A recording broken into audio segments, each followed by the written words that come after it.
आपको याद है कि जब शनि वक्री हुए थे तो मैंने आपसे क्या कहा था?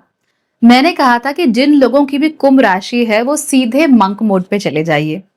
मंक मोड पे जाने का मतलब ये था कि दुनिया से अपने आप को थोड़ा सा काट कर केवल अपने ऊपर काम करना था। अपने आप को एक मेकओवर देने की कोशिश करनी थी, अपने को बहुत ज्यादा फोकस बनाना था, अपने ऊपर काम करना था, अपनी कमियों के ऊपर काम करना था, अपनी अच्छाइयों के ऊपर काम करना था और ये इंश्योर करना था कि कहीं ना कहीं we are extremely focused on making ourselves better, यानी खुद को अच्छा बनाने के लिए हमें काम करना था।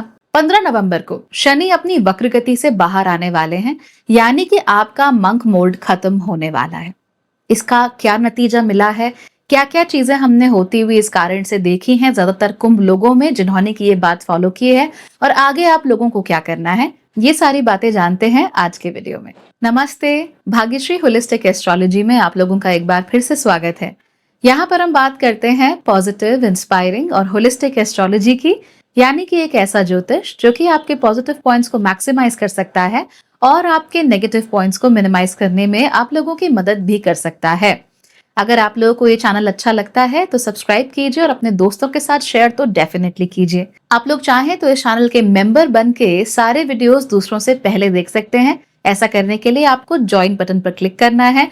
और अगर आप ज्योतिष सीखना चाहते हैं, मेरे बहुत सारे पेड और फ्री कोर्सेज का हिस्सा बनना चाहते हैं या चाहते हैं कि मैं आपकी कुंडली देखूं, तो आप मेरी वेबसाइट भाग्यश्री.org पर जा सकते हैं। क्योंकि भाग्यश्री को 5 साल पूरे होने वाले हैं, इसीलिए मैंने वहां पर आप लोगों के लिए अमेजिंग साइन अप बोनसेस भी रखे हैं। तो अगर आप जाकर वेबसाइट पर सिर्फ साइन अप करते हैं, अपना अकाउंट भी बनाते हैं और कुछ भी नहीं करते, तो भी आप लोगों को 5000 रिवॉर्ड पॉइंट्स मिलते हैं, जो कि आप इमीडिएटली 500 रुपीज डिस्काउंट के लिए इस्तेमाल कर सकते हो। और इसके अलावा भी बहुत सारे डिस्काउंट्स आप लोगों को मेरी वेबसाइट पर मिलने वाले हैं, because Bhagyashree is completing 5 years, so that is a great achievement and a great moment for me. इसीलिए आप लोगों को इसका हिस्सा बनाने की मैं कोशिश कर रही हूँ। Do come and become a part of that website as well. And हाँ, आने वाले समय में बहुत सारे कुछ फ्री कोर्सेज भी मैं वहां पर आप लोगों के लिए लॉन्च करने वाली हूँ। All you have to do is again go to the website, be a part of it and the courses will be ready and waiting for you. चलिए अब बात कर लेते हैं स्पेसिफिकली कुंभ राशि की। देखिए कुंभ राशि, आप लोगों के लिए शनि का अंतिम कुछ समय ही बच गया है आपकी राशि में। शनि इस समय पर आपकी राशि में है, यानी कि आपके साढ़े साथी का दूसरा फेज चल रहा है। साढ़े साथी का दूसरा फेज हमेशा से ही ज्यादा इंटरेस्टिंग होता है और थोड़ा ज्यादा इंटेंस भी होता है। और क्योंकि आप शनि की ही राशि हैं और शनि की ही मूल त्रिकोण राशि हैं, इस वजह से आपके ऊपर और ऑब्वियसली मकर राशि के ऊपर शनि की साढ़े साथी का प्रभाव कुछ ज्यादा ही पड़ता है। जितना दूसरी राशियों पर नहीं पड़ता उतना कुंभ राशि में पड़ जाता है। और लगभग वैसा ही चीज हमें मकर राशि में और उसके साथ साथ ही मीन राशि में भी देखने को मिलती है, बिकॉज ऑफ डिफरेंट रीजंस। लेकिन आपके लिए ये स्पेसिफिकली बहुत ज्यादा इंटेंस समय होता है। इसीलिए जब आखिरी बार शनि वक्री हुए एक्वेरियस राशि में, तो मैंने आपसे कहा कि आप लोग मंक मोड पे चले जाइए। ये इसलिए जरूरी है क्योंकि शनि के आने वाले जो गोचर हैं और उसके साथ साथ आपकी राशि में होने वाले जो गोचर हैं, वो अब आपके लिए चीजों को पूरी तरीके से पलट कर रख देने वाले हैं। कैसे? देखिए, सबसे पहले तो शनि अब बस कुछ ही महीनों के मेहमान हैं आपकी राशि में। अगले साल मार्च में तो वो उठकर चले जाएंगे मीन राशि में, यानी कि आपकी कुंडली के दूसरे घर में गोचर करेंगे। रिमेंबर, कुंडली के दूसरे घर का मतलब है चंद्र राशि। जो कुंडली है, चंद्र राशि के दूसरे घर में गोचर करेंगे, यानी आपकी साढ़े साथी का तीसरा फेज शुरू हो जाएगा। इसके साथ साथ ही अगले साल मई के समय पर राहु आप ही की राशि में आने वाले हैं। इसकी वजह से राहु और केतु के बहुत सारे एक्लिप्सेस आने वाले फिर 1.5 साल तक हमें कुंभ राशि में देखने को मिलेंगे। अब क्योंकि एक्लिप्सेस कुंभ राशि में होने वाले हैं, शनि की साढ़े साथी भी चल रही है, राहु भी पहले घर में आकर बैठे हुए हैं, इसीलिए जिंदगी आपकी काफी उथल पुथल हो सकती है। डोंट वरी, घबराने की जरूरत नहीं है यहाँ पर, क्योंकि उथल पुथल उन्हीं की जिंदगी में होगी जिन लोगों ने ये मंक मोड पर जाने की बात नहीं मानी होगी। मैं इसीलिए इतने लंबे समय से कुंभ राशि के लिए एक्स्ट्रा एम्फेसाइज कर रही हूं कि प्लीज फोकस फोकस फोकस। जहां पर आप लोगों ने फोकस लूज किया, जहां पर आप लोग परेशान हुए, जहां पर आप लोग नेगेटिव हुए, वहां कहानी खत्म ही समझिए। और ऐसा बहुत बार होता है, मैं कुंभ राशि के वीडियोस बनाती हूँ, ज्यादातर लोग तो बहुत समझदार होते हैं। एक दो लोग जरूर आकर कहते हैं कि मैडम ऐसा कैसे होगा, हमारी तो जिंदगी बर्बाद हो गई, शनि ने हमें कहीं का नहीं छोड़ा। I understand what you going through.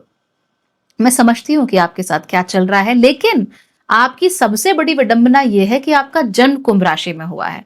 और क्योंकि आपका जन्म कुंभ राशि में हुआ है, इसीलिए किसी भी चीज के साथ बहुत गहरा अटैचमेंट, चाहे वो आपका खुद का दुख ही क्यों ना हो, वो आपको बहुत तकलीफ दे सकता है। मैंने कहा ना, आप शनि की मूल त्रिकोण की राशि है।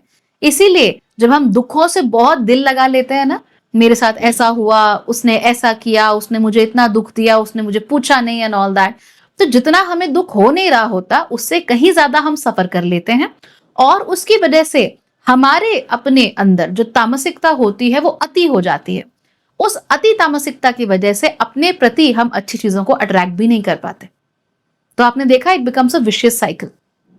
कैसी विशियस साइकिल? जहां पे चीजें खराब हो रही हैं, हम उसके बारे में बहुत रो पिट रहे हैं, फिर वो और खराब होगी, फिर हम और रोएंगे पिटेंगे, फिर वो और खराब होगी। तो ऐसे करते करते एक पॉजिटिव फीडबैक लूप बन जाता है।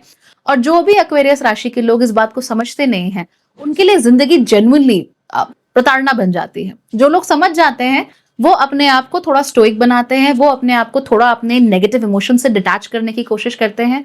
नाउ रिमेंबर, हर व्यक्ति के अंदर नेगेटिव इमोशंस होते ही हैं। तो अगर आपके अंदर है, आप स्पेशल नहीं हो, it's you like everybody else, okay. लेकिन अगर आप बहुत ज्यादा उन पर फोकस कर रहे हो, in that case you are special but in the wrong way. Don't do that, ठीक है। तो अगर आप मंक मोड पर चले गए, तो आपने किस बात पे फोकस किया कि भाई ठीक है, दुनिया इस तरफ जा रही है, मेरे साथ ये घटा, ये प्रॉब्लम हुई, बट उन पर ध्यान ना देते हुए मैं अपने पर ध्यान दूंगा या अपने पर ध्यान दूंगी। जिन लोगों ने भी ऐसा किया है, trust me, they are fine, कोई प्रॉब्लम नहीं है, उल्टा जीवन सुधर ही गया है। तो ये साढ़े साथी इतनी तकलीफ वाली नहीं भी रही, खासतौर पे सेकंड फेज में। इनफैक्ट मैं अगर आपको बताऊं, जो लोगों ने केवल दुनिया को छोड़ के खुद पे ध्यान दिया, उनके लिए साढ़े साथी का दूसरा फेज बेहद रिवॉर्डिंग रहा है। It has been extremely rewarding. बहुत अच्छा उनके साथ हुआ है, बहुत अच्छी घटनाएं घटी हैं। शादियां नहीं हो रही थी, शादियां हो गई, नौकरी नहीं मिल रही थी, नौकरी मिल गई, अब्रॉड जाना नहीं हो रहा था, अब्रॉड चले गए। मतलब जो भी लोगों ने सोचा, if and only if they were focused, उनको वो मिला। और अब क्योंकि 15 नवंबर तक, जुलाई से लेके 15 नवंबर तक आप लोगों ने इस मंक मोड को मेंटेन करके रखा, इस वजह से आप लोगों की जिंदगी आगे आने वाले समय में और बेहतर होती चली जाएगी।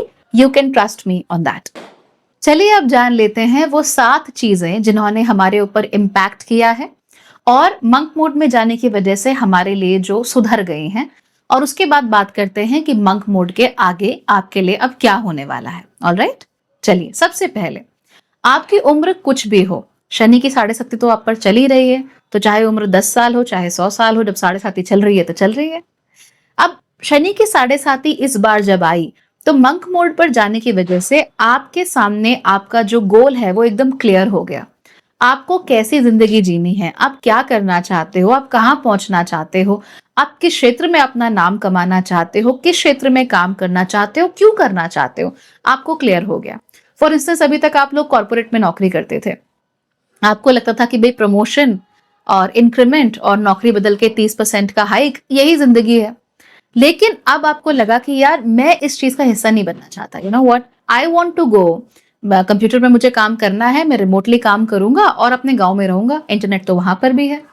तो इससे क्या हुआ, क्लैरिटी आ गई, एकदम क्लियर हो कि यार मुझे शहर में नहीं रहना, मुझे तो गांव में रहना है, मुझे खेती बाड़ी देखनी है, मुझे गाय भैंस पालनी है, मुझे दूध शुद्ध चाहिए, मुझे हवा शुद्ध चाहिए, यू नेम इट। तो इस तरह की चीजें क्रिस्टल क्लियर कि मैं ये करना चाहता हूं, मैं ये पाना चाहता हूं, मैं यहां पहुंचना चाहता हूं, ये इस मंक मोड में जाने की वजह से आप लोगों को मिली है। नंबर 2, शनि ने हमारी जिंदगी से जो भी चीजें अननेसेसरी वांट्स के रूप में थी, अननेसेसरी डिजायर्स के रूप में थी, उनको हटा दिया है, कंप्लीटली आउट ऑफ क्वेश्चन। हो सकता है पहले आप बड़ा खींचते हो कि यार मुझे फलाना बैग चाहिए, मुझे फलानी गाड़ी चाहिए, मुझे ये चीज चाहिए, मुझे वो चीज चाहिए, बड़ा आपका मन करता रहता हो। लेकिन ये मंक मोड पे जाने की वजह से शनि ने ये सारी की सारी चीजें आपकी जिंदगी से हटा दी हैं। तो जो एक्सेसिव वांट्स और डिजायर्स हैं, वो आपकी आंखों के आगे से एकदम से हट गई हैं। अब आप कह रहे हो कि चलो ठीक है यार, वो लग्जरी 2 लाख का बैग का सीरियसली मुझे करना क्या है, आई डोंट अंडरस्टैंड। ठीक है, वो 8-10 लाख का बैग है, मुझे जेन्युइनली नहीं चाहिए, आई डोंट वांट इट। तो आपने बोला कि छोड़ो यार, आई एम नॉट इंटरेस्टेड, कुछ और करते हैं, कुछ और देखते हैं जिंदगी में। या फिर मिल गया तो ठीक है, नहीं मिला तो भी ठीक है, I am not going crazy about it, मुझे उस चीज से कुछ खास मिलने वाला नहीं है, सिर्फ मेरे मन में एक इच्छा शांत हो जाएगी कि भैया मिल गया, राइट। तो आपके जीवन में जो अननेसेसरी वांट्स थी, अननेसेसरी डिजायर्स थी, शनि ने सारी की सारी साफ कर दी आपके मन से। तीसरा, आपकी जिंदगी में जो वैलिडेशन की नीड होती है, शनि ने उस नीड को भी हटा दिया है। देखिए, एक्वेरियस राशि वाले माने या ना माने पर वैलिडेशन उनको चाहिए होती है, ठीक। वो एक्टिवली उसके लिए काम तो नहीं कर रहे होते, लेकिन अगर मिले तो उन्हें बहुत खुशी होती है, and they are actually looking for it. So they are not working for it, but they are looking for it. तो अभी जो आपको वैलिडेशन चाहिए थी, मंक मोड पर जाने की वजह से शनि ने आपको वैलिडेशन प्रोवाइड करा दी है। अब शनि कह रहे हैं कि भाई तुझे ये चाहिए था, मैंने तुझे ये दे दिया, अब बताओ what are you going to do. I will give you an example. पिछले 3 साल से आप 25 लाख की एक गाड़ी के डाउन पेमेंट के लिए सेव कर रहे थे, जिसको आपको लेट्स से 40,000 की आपकी किश्त बन रही थी महीने की, और आपको लगा कि ठीक है इतना इंक्रीमेंट मिलेगा, ऐसा होगा वैसा होगा, 40,000 की किश्तों में यूं अफोर्ड कर लूंगा और साथ में डाउन पेमेंट भी अच्छी खासी कर दूंगा, तो मेरी जिंदगी सेट है। और इतनी महंगी गाड़ी है तो जब चलाऊंगा तो लोग बोलें कि वाह भाई तुम ही हो जो कुछ हो। आपको वो गाड़ी मिल गई, now what are you going to do now. तो वो हमारी जिंदगी में एक जिस चीज के पीछे हम भाग रहे थे कि हमें चाहिए, वी नीड दिस, इस चीज की हमको जरूरत है, वो रो पिट के ही सही आपको मिल गई, and now you are like oh my God what do I do now, अब क्या करूं। इस तरह की चीज आपको डेफिनेटली देखने में मिल सकती है। और क्योंकि इस तरह की चीजें आपको देखने में मिल सकती हैं, इसी वजह से होगा क्या, होगा ये कि आप लोगों से शनि अब सवाल पूछेंगे कि बच्चा आगे क्या चाहिए, अब बताओ, अब और किस चीज के लिए रोना चाहते हो और किस चीज के लिए पिटना चाहते हो, बताओ। और क्योंकि ऑलरेडी वो आपकी एक्सेसिव डिजायर्स को हटा चुके हैं, इसीलिए वो आपसे कह रहे हैं कि तुम्हें अपने आप को वैलिडेट करने के लिए किसी चीज की जरूरत नहीं है। You are good because you are good, not because you have something that you want. Number 4, ज्यादातर जो एक्वेरियंस मंक मोड पर गए हैं उनके लिए एक ऐसा सेंस जरूर आएगा that we are running out of time. उनको ऐसा लगने लगेगा कि चाहे जिंदगी कितनी भी लंबी हो, चाहे मैं 80 साल जीऊं, चाहे 100 साल जीऊं, उसके बावजूद भी समय बहुत कम है और मैं करना बहुत कुछ चाहता हूँ या करना बहुत कुछ चाहती हूँ। इसीलिए ये सेंस कि समय बहुत कम है, मुझे जुडिशियसली अपने समय को इस्तेमाल करना है, मुझे अपना हर वेकिंग मोमेंट अपने मकसद पर, अपने जो भी मैं अचीव करना चाहता हूँ, अपना जो गोल है उस पर लगाना है, ये बहुत ज्यादा बढ़ने वाला है कुंभ राशि के लोगों के अंदर। उन्हें सडनली रियलाइज होगा कि समय बहुत तेजी से गुजर जाता है, खास तौर पे तब जब आप ध्यान न दे रहे हो। So life just goes on. ये तो उबलते हुए दूध की तरह है कि अगर आप उसे घूरते रहोगे तो वो थोड़ा धीमे उबलता है। द मोमेंट आप अपनी आंख हटा देते हो, वैसे ही सारा दूध उबल के आपकी पूरा गैस और पूरा स्लैब वगैरह सब गंदा करके बराबर कर देता है। सो मच सो कि पूरा किचन आइलैंड साफ करना पड़ता है, but it is what it is. और एक्वेरियस को ये बात रियलाइज होने लगी है कि समय बहुत तेजी से चलता है और अगर ध्यान ना दो तो बहुत आसानी से रेत की तरह से हमारे हाथ से फिसल जाता है। और एक्वेरियंस अब बिल्कुल नहीं चाहते कि समय उनके हाथ से फिसले, इसीलिए समय को लेकर they have become hyper aware. आपको ऐसे एक्वेरियंस भी मिलेंगे जिनका सुबह उठने का बिल्कुल मन नहीं करेगा, नहीं उठना जी हमें 6 बजे, वो उठेंगे आराम से अपना 9 बजे, फिर आराम से 11 बजे तक एज यूजुअल अपना काम करेंगे। फिर उसके बाद हो सकता है कि सुबह के 11 बजे से लेकर अगली सुबह 2 बजे तक वो लोग काम करें। तो इस तरह की चीजें बहुत सारे कुंभ राशि वालों में देखने को मिल सकती है। हाँ, लेजी रहेंगे, उनका तो कुछ नहीं कर सकते, बट दिस अंडरस्टैंडिंग कि समय मेरे हाथ से फिसला चला जा रहा है और ये 1 घंटा को मैं बहुत अच्छे से यूटिलाइज कर सकता हूँ टू अचीव माई गोल्स, ये बहुत ज्यादा एक्वेरियस राशि में बढ़ जाएगा। आपके साथ भी हो रहा है, अच्छी बात है, it's a good thing, let it happen. Number 5, अब आप लोग कहीं ज्यादा फोकस्ड हो गए हैं। पहले ऐसा बहुत होता था कि कुंभ राशि वाले लोगों का ध्यान जगह जगह भटकता रहता था, कभी इधर कभी उधर, सोचते थे ये भी कर लूं वो भी कर लूं, ये चीज भी हो जाए वो चीज भी हो जाए।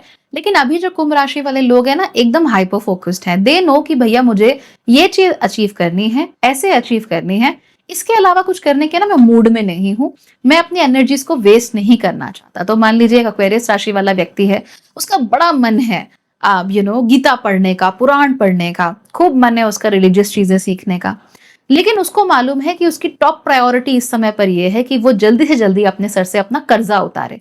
तो ऐसे में जो एक्वेरियस राशि वाला व्यक्ति है वो एग्जैक्टली यही करेगा। वो कहेगा कि भैया मुझे अपने सर से अपना कर्जा उतारना है, दैट्स इट। मुझे कोई मतलब नहीं है कि क्या चल रहा है और दुनिया में क्या हो रहा है। मैं वेद पुराण पढ़ना चाहता हूं, मैं इंटरेस्टेड हूं, लेकिन this thing can wait for 2 years। पहले मैं अपना कर्जा निपटा लूं, उसके बाद आराम से पढ़ लूंगा। तो ये जो प्रायोरिटाइजेशन होता है और जो एक्सट्रीम हाइपर फोकस नेचर होता है, ये मंक मोड में जाने की वजह से आप लोगों के अंदर आ गया है, जो कि बहुत ही अच्छी बात है। नंबर 6, एक्वेरियस राशि वाले ज्यादातर लोगों के अंदर पैसे को लेकर बहुत डिसिप्लिन आ गया है। दरअसल जब से 7.5 शुरू हुई है तब से कुंभ राशि वाले लोगों को जीवन ने बड़े सारे नाच नचा दिए हैं, खासतौर पे पैसे को लेकर। फाइनेंशियल सिचुएशन 7.5 शुरू होने से ही यानी 2020 से ही थोड़ी अप डाउन रही है। इनफैक्ट अगर मैं गलत नहीं हूं तो 2018 से ही काफी अप डाउन रही है financial situation.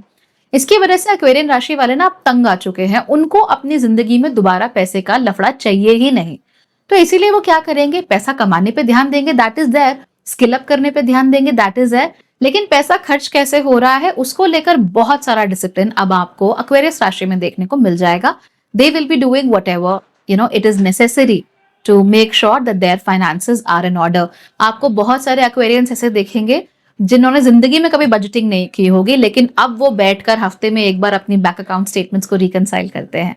So all this is going to happen and it will become very apparent, very normal for Aquarians now. Finally, number 7, Aquarians अब थोड़ा कम बोलेंगे। देखिए ऐसा नहीं है कि Aquarians के पास बोलने के लिए कुछ नहीं है, of course they have a lot to speak, but अब Aquarians relatively कम बोलेंगे, relatively कम जगहों पर अपनी बात रखेंगे, चाहे उन्हें कितना भी आता हो। Aquarians will prefer to keep quiet, यानी कि अपनी जबान पर थोड़ा ताला ही लगाएंगे, जब उन्हें बहुत ज्यादा जरूरत महसूस हो तभी बोलेंगे, अदरवाइज नहीं बोलेंगे।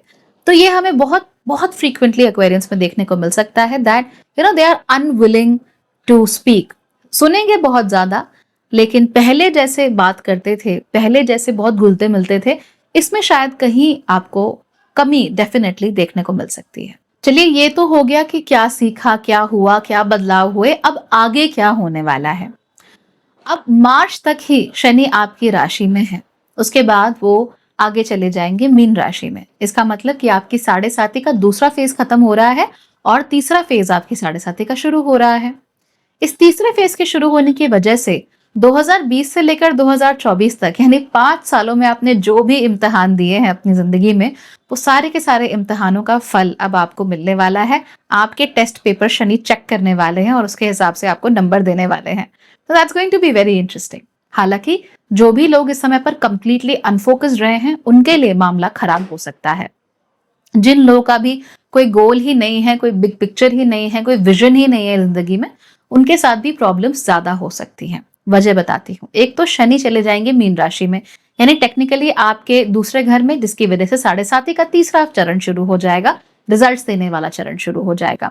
दूसरी बात यह है कि जब ये हो रहा होगा लगभग उसी बीच में राहु मीन राशि से निकलकर आपकी राशि यानी कुंभ में ही आ जाएंगे, जिसकी वजह से हमें जितने भी एक्लिप्सेस देखने को मिलेंगे वो सारे कुंभ राशि में देखने को मिलेंगे। और इसके साथ साथ ही जब राहु आपके चंद्रमा के ऊपर आ जाए तो क्या होता है, वो आपके चंद्रमा को एंग्शियस करने लगता है, परेशान करने लगता है, उसको अलग अलग डायरेक्शन से भगाने लगता है, भ्रमित करने लगता है। तो भ्रम में रहने लगता है चंद्रमा, बहुत ज्यादा परेशान रहने लगता है। अब ऐसे में क्या होगा, हम लोग ज्यादा एंजाइटी महसूस करेंगे, हमारा फोकस हिल जाएगा। तो अगर आप पहले से ही अनफोकस्ड हैं, आपने अपने आप को फोकस में लाने की कोशिश ही नहीं की, आप उस मंक मोड में गए ही नहीं, आपने प्रेपरेशन ही नहीं किया है, तो उस लैक ऑफ प्रेपरेशन की वजह से होगा ये कि दिमाग तो आपका रोकता रहेगा कि ऐसा मत करो, ये नहीं होना चाहिए, यहाँ पैसे नहीं खर्चने चाहिए, यहाँ पे ये चीज नहीं करनी चाहिए। लेकिन राहु जब आपके पहले घर में आपके चंद्रमा के साथ बैठा होगा तो कहेगा कि नहीं, कॉन्सिक्वेंसेस चाहे कोई भी हो, मुझे ये काम करना ही है, I don't want to think about it, है ना। तो आप क्या कहोगे कि यार ठीक है ना, प्रॉब्लम हो रही है, मुझे नहीं सोचना इस बारे में, देखी जाएगी। तो ये जो देखी जाएगी वाला एटीट्यूड है वो आपको और ज्यादा आपका फोकस हिलाएगा, हर चीज से आपका ध्यान डिगाएगा। आप लोग बहुत ज्यादा सेल्फ इंडल्जेंट बन जाओगे, सिर्फ मैं ये बहुत ज्यादा आप लोगों के अंदर आ सकती है if you are unfocused folks, right. लेकिन जिन लोगों ने मंक मोड में जाके अपना फोकस बराबर रखा है उन्हें कोई तकलीफ नहीं होगी। हाँ, राहु तंग करेंगे, राहु एक चीज की जगह 10 चीजों पे ध्यान दिलाने की कोशिश करेंगे। मंक मोड वाले जो एक्वेरियस होंगे वो कहेंगे कि ठीक है, बाजार में 10 तरह की चॉकलेट भरी पड़ी है, लेकिन मैं जो पसंद करता हूँ मैं तो वही खाऊंगा, मुझे उसके ज्यादा कोई इंटरेस्ट नहीं है किसी और चीज में। सो ये जो फोकस बन जाता है, चॉइसेस को लिमिट कर देते हैं Saturn, that becomes better instead of Rahu, जो कि चॉइसेस को इतना बढ़ा देंगे कभी समझ में ना है कि करना क्या है और क्या नहीं करना है, ठीक है। तो that focus thing, that's very very crucial, very very important for you. Overall अगर मैं कहूँ तो अगले साल चाहे कुछ भी कर ले राहु, अगर आप मंक मोड पर गए, अगर अपने आप को आपने फोकस करने की कोशिश की, अपने आप पर ध्यान देने की कोशिश की, और शनि की तरह ही समय की कदर की, एक स्ट्रॉन्ग वर्क एथिक बनाया है, फोकस अपना बहुत अच्छा रखा है, तो ऐसा हो ही नहीं सकता कि आप लोगों को आगे चल के प्रॉब्लम हो। छोटी मोटी चीजें लगी रहती हैं, दैट्स ओके। वो तो राहु अगर आएंगे आपके चंद्रमा के साथ तो कुछ ना कुछ तो करेंगे ही, राइट? वो ठीक है, लेकिन हमेशा हम उन चीजों से अपने स्ट्रॉन्ग वर्क एथिक की वजह से और शनि के डिसिप्लिन की वजह से बच जाते हैं, राइट? लेकिन अगर शनि का डिसिप्लिन ही नहीं है, वो कभी बनाया ही नहीं, मंक मोड पर गए ही नहीं, तो प्रॉब्लम तो हो जाएगी। इसीलिए अगर आपने मेरे पहले वीडियोस नहीं सुने थे, please now go into the monk mode. अभी भी वक्त है, आपके पास कुछ महीने बचे हैं, नवंबर, दिसंबर, जनवरी, फरवरी, मार्च, थोड़ा 4-5 महीने का समय आपके पास है। उन महीनों में आप लोग जिस हद तक हो सके एक्सट्रीमली फोकस रहिए अपने लाइफ पर। नेगेटिव इमोशंस को अपने ऊपर हावी मत होने दीजिए। Everybody will go through troubles, you are also going through troubles, कोई बात नहीं। नेगेटिविटी को ज्यादा दिल में मत पालिए, तामसिकता मत पालिए, वो और तामसिकता को बुलाएगी, आपको प्रॉब्लम हो जाएगी। तो ऐसे नहीं करना है। जितना हद तक हो सके आप लोग पॉजिटिव रहने की कोशिश करेंगे, अपने पर ध्यान देंगे और कहां पर अपने आप को कितना अच्छा कर सकते हैं उस पर ध्यान देंगे। अगर आपको कोई थ्रेड नहीं मिल रही है तो मैंने 7 बातें आपको ऑलरेडी बता दी हैं जो कि दूसरे एक्वेरियंस जो मंक मोड पर गए थे वो महसूस कर रहे हैं। आप उन 7 में से कोई भी एक चीज पकड़ लीजिए और उस पर काम करना शुरू कर दीजिए और देखिए फिर कि प्लैनेटरी ट्रांजिट्स आपको इतना भी तंग नहीं करते। मैं खुद कुंभ राशि की हूं तो मुझे पता है कि इन चीजों की वैल्यू क्या है और वो कैसे काम करती हैं। I know it pretty well. So make sure कि आप इस एक्सपीरियंस का और अपनी कुंभ राशि वाली एस्ट्रोलॉजर का जो भी एक्सपीरियंस है और जो भी नॉलेज है उसका फायदा उठाएं और अपनी जिंदगी को अपने हाथ से जितना हो सके बेहतर कर दीजिए। और ट्रस्ट मी, चीजें बेहतर होती हैं। Alright, take care everybody, good luck.